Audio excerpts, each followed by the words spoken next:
We watched Space Jam as adults. Our first reactions? Wow. The year was 1996. The mission? Combine Michael Jordan, the Looney Tunes, and a monster soundtrack all into one movie. But does it hold up today? Find out our thoughts as we watch another movie at Grandma's house.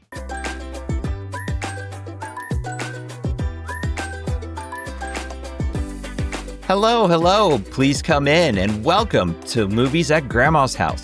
Help yourself to the chocolate chip cookie in the cookie jar. I'm your host, Isaac. Get your Hanes on, lace up your Nike, grab your Wheaties and Gatorade, and we'll pick up a Big Mac on the way to the ballpark. And I'm Seth. Whoa. I didn't know Dan Aykroyd was in this picture. It's great to see you, Seth. What film are we considering today? We're watching the 1996 Space Jam. All right. Well, before we jump into it, this is your spoiler warning. So from here on out, if you have not seen this film, consider yourself warned. So let's get some film facts to get a little bit backstory on the film Space Jam. It was released back on November 15th, 1996. The budget, $80 million. It had a box office of $312 million. Looking around at reviews, IMDb has a 6.5 out of 10. Rotten Tomatoes sits at a 44%. Letterboxd, 3.3 out of 5. Currently, as of this recording, you can stream it on Tubi. It stars the Michael Jordan himself, Bill Murray, Wayne Knight. It also includes the voice talents of Danny DeVito, Billy West, and many more.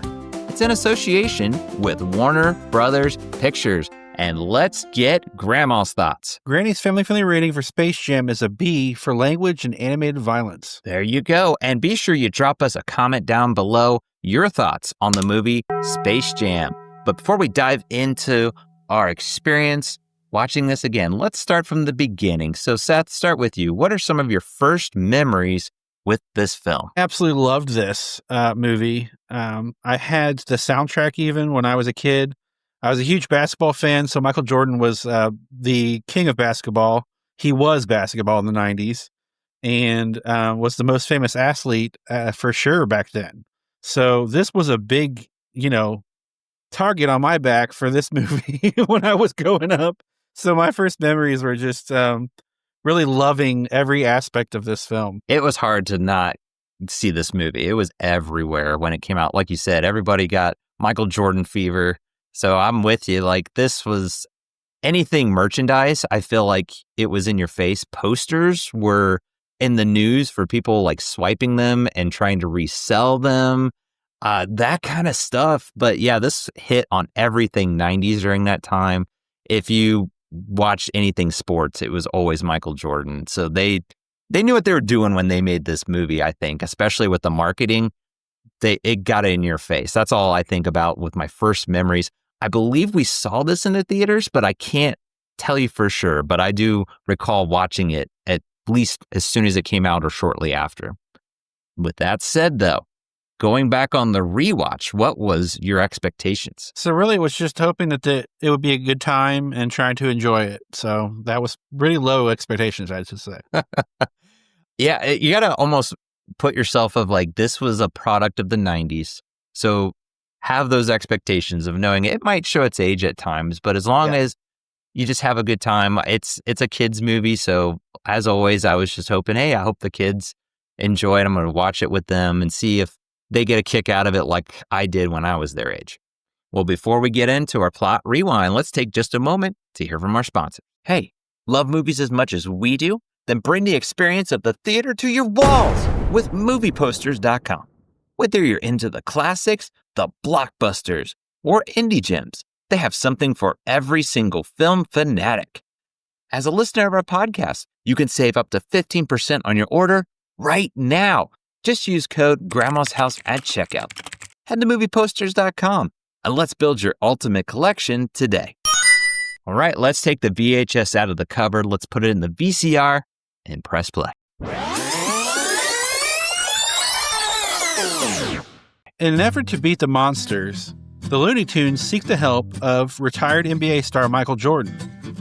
In this 90s classic, we see a lot of familiar faces. Also, don't forget the soundtrack.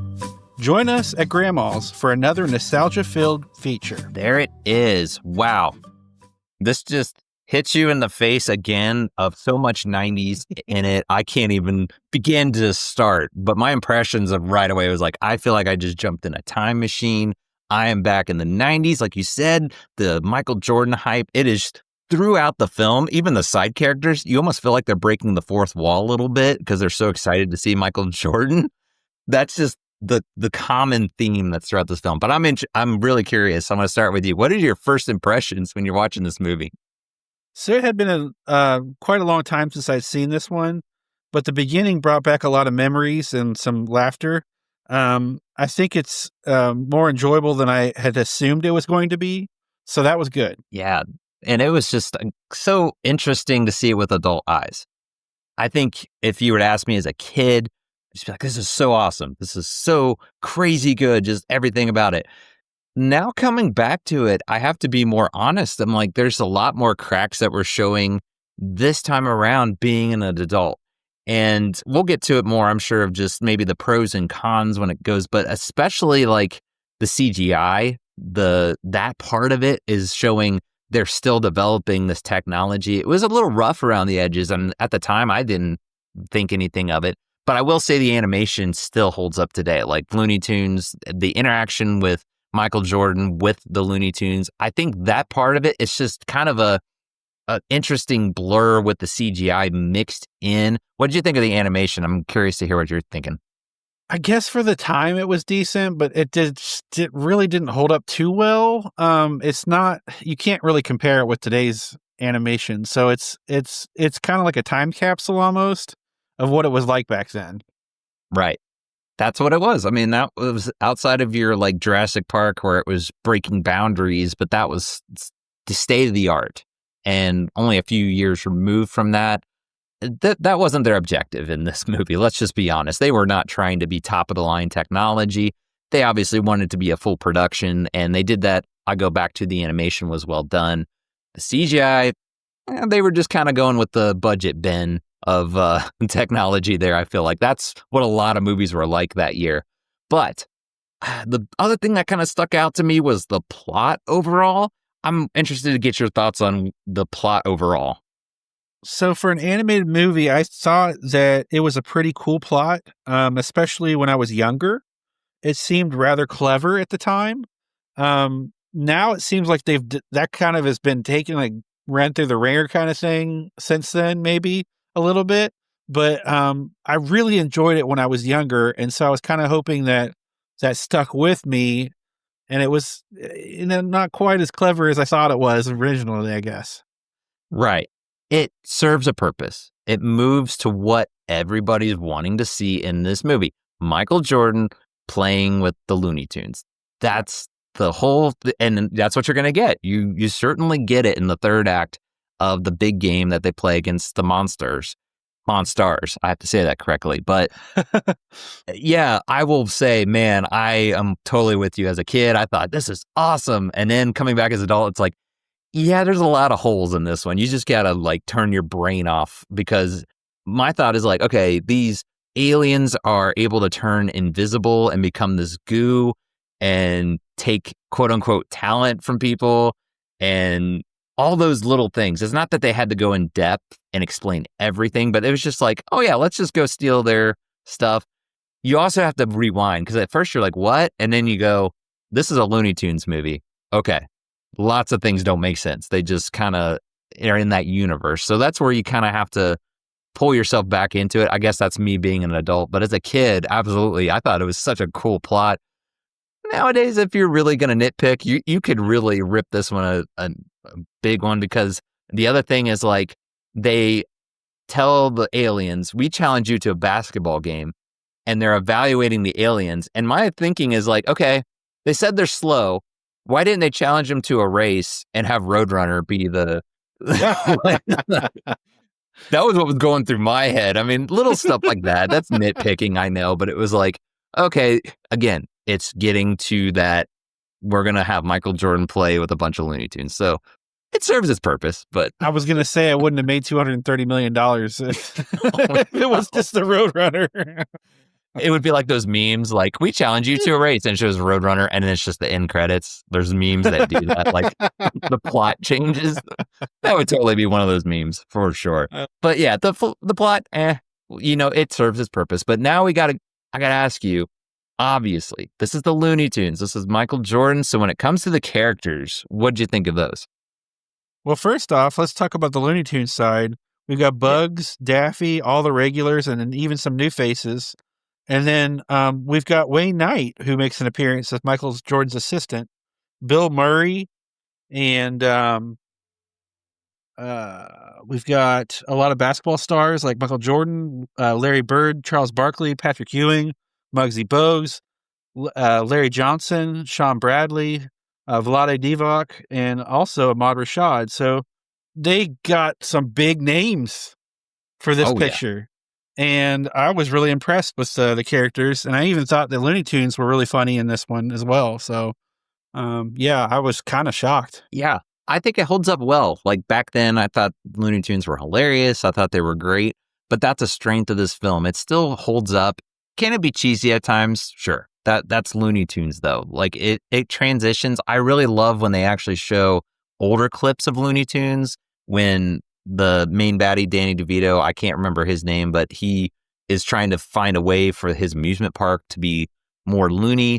They pull up the Looney Tunes. I love that part. And then when they land and kidnap Bugs Bunny and say they need to have a staff meeting, the kids are watching a Looney Tunes cartoon, Wile E. Coyote and Roadrunner, and Porky Pig comes and is like, wait, we gotta go, and then just leaves. That part I really thought was clever and funny. Yeah.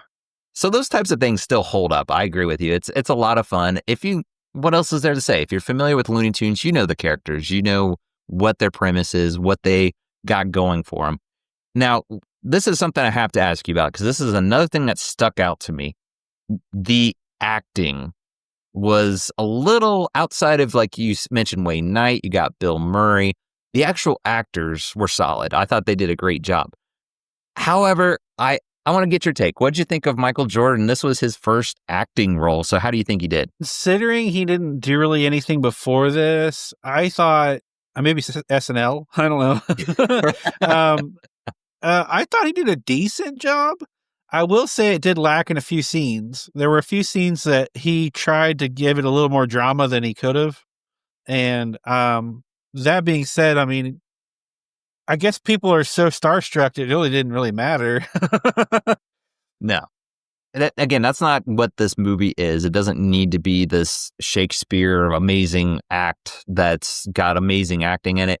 It is something they definitely didn't put a lot of focus on. I go back to Bill Murray is fantastic. I actually chuckled at all of his scenes. He did great in it. Wayne Knight is that annoying, assistant, and he plays that part so well. But yeah, Michael Jordan's a little dry. I think that was the best way I could describe it. It's just, he gets sucked in the Looney Tunes world and he's just kind of, what's going on here? What's up? Hey, I mean, he's being more natural about it, but I would think if you were in that world, you'd be a little more shocked. Would you agree with that? Yeah. Could I say one thing real quick? Yeah. So the child actor who played Michael Jordan as a child, I thought did amazing, and so did his father. I forget his name. It's gonna kill me that I forgot his name. Anyway, they did an amazing job of that one opening sequence or whatever. I just was blown away by the acting in that scene. It was so well done, and it was shot just right too. So you felt like it was in the middle of the night and everything. And I just love that. The opening of this movie was really well done, I should say. Yes, the opening is just kind of sidetracking. Is that like one of the best openings just to get you pumped up? Like you could just, if you go to a gym, just put that intro on and you're going to get pumped up. I'm going to agree with you on that. I don't know what it is. Like anytime I start this, I'm like, oh yeah, here we go. I don't know what it is. I give them applause. Like they got you ready for this movie. Like get pumped up you're going to see Michael Jordan playing some basketball. Baseball to start out with. I didn't realize this was going to be a documentary about Michael Jordan.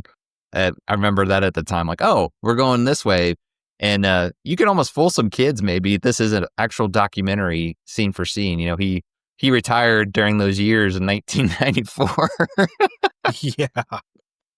That would throw some Yeah. kids off. But Yeah. yeah, another thing that sticks out is obviously the soundtrack. You mentioned it. Oh, yes. What do you think? What are your thoughts on the soundtrack? I mean, where do you start there? I mean, Come on, Ride the Train. I Believe I Can Fly. The Seal song. There's a bunch of songs on there. I think All for One did a song on that as well. Just an amazing soundtrack for, the movie was okay. I mean, at the time it was great when I was a kid, but like the soundtrack is unbelievable. I mean, probably the best thing out of the movie. I'm probably not wrong about that. It's still got this like legendary status, that soundtrack. When people talk about what's a movie soundtrack, it feels like Space Jam is brought up. So I'm agreeing with you 100%. It feels like there's just, you look back like, whoa, they got this person, they got this person. There's some names on that soundtrack. And yeah, they're catchy. Like you put that on and you're just kind of grooving. Like, okay. I was kind of singing along when the scenes would end, and I was like, come on.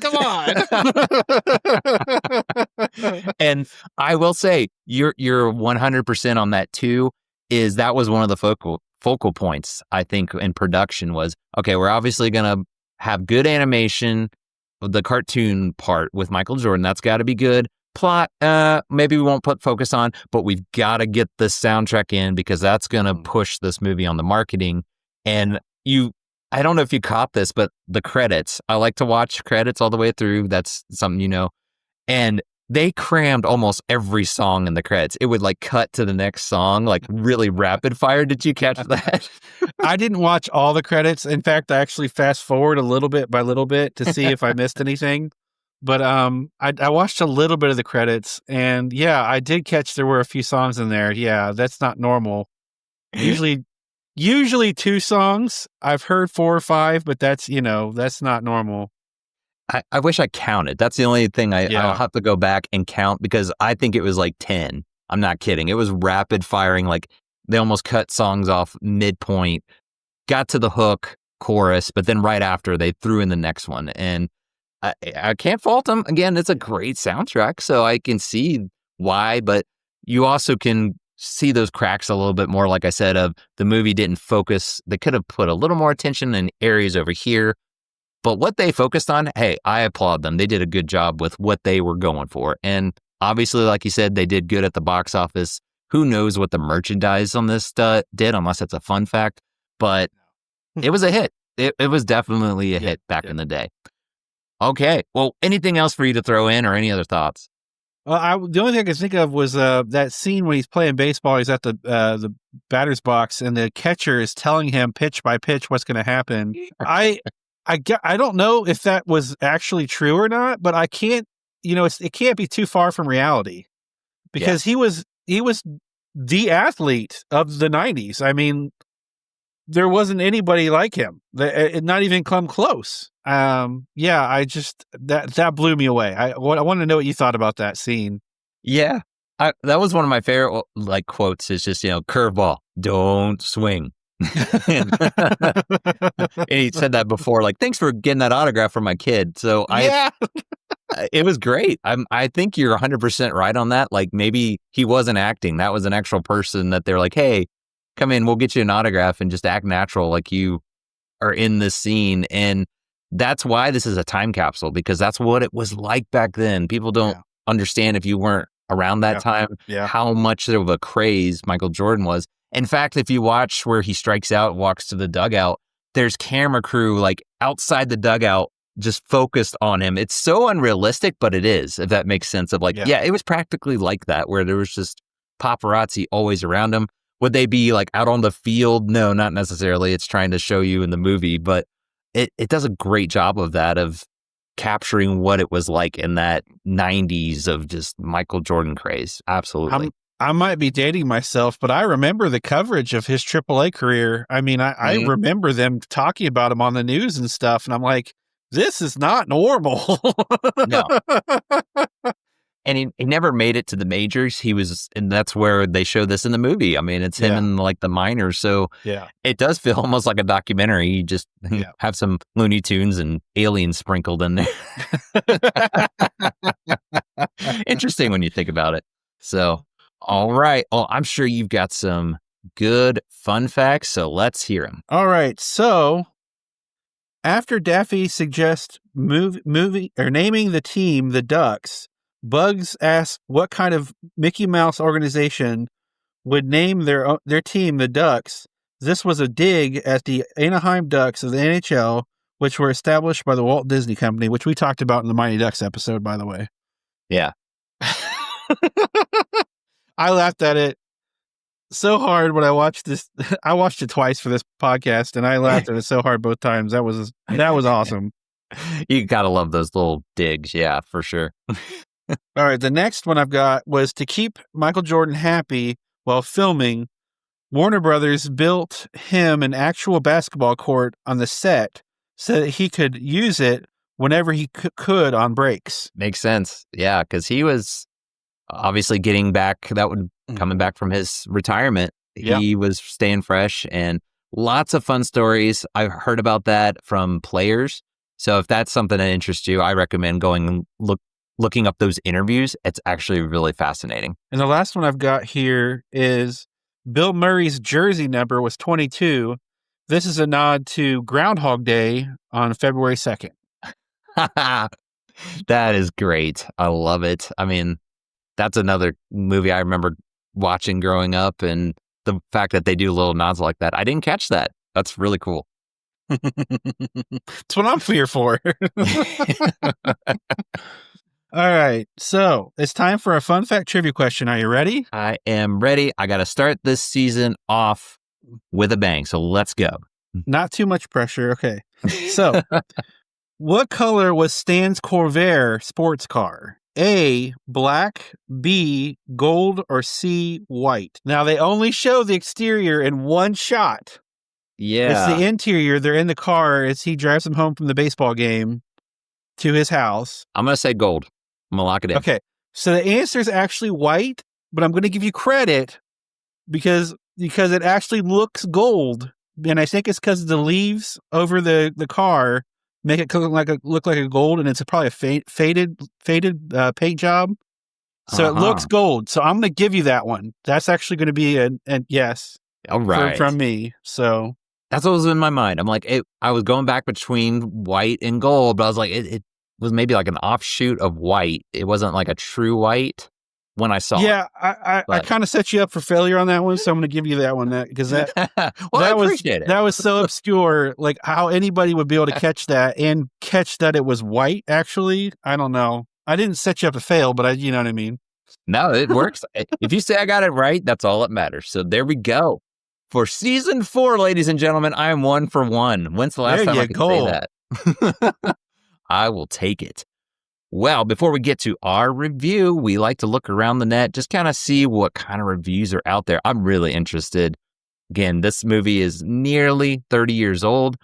Oh, I can't wait. What kind of reviews are you seeing there, Seth? Thunder King 6 said, "Hello, Newman." 7 out of 10. Is it bad I think that every time I see Wayne Knight? That's great. I had to. 7 out of 10, though.